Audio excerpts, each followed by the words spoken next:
92వ అధ్యాయము 13వ వచనం. యెహోవా మందిరములో నాటబడిన వారై వారు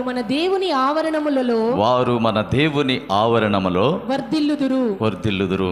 దేవునికి స్తోత్రం కలుగునుగా. దేవుని యొక్క బిడ్డలారా, దేవుని ఆవరణములో మనం తెలుసుకోవాల్సిన విషయం దేవుని ఆవరణంలోనికి వస్తే కలిగేటటువంటి ఆశీర్వాదాలు, మేలులు, దీవెనలు, వీటిని గురించి మనం తెలుసుకుందాం. మొట్టమొదటిది, దేవుని ఆవరణములో దేవుని దయ ఉన్నది.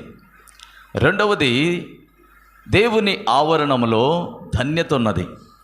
దేవుని ఆవరణములో తేజో మహిమ ఉన్నది. అంటే దేవుని ఆవరణంలోనికి వస్తే ఈ 3 ఆశీర్వాదాలు మనల్ని ఆవరిస్తాయి. దేవునికి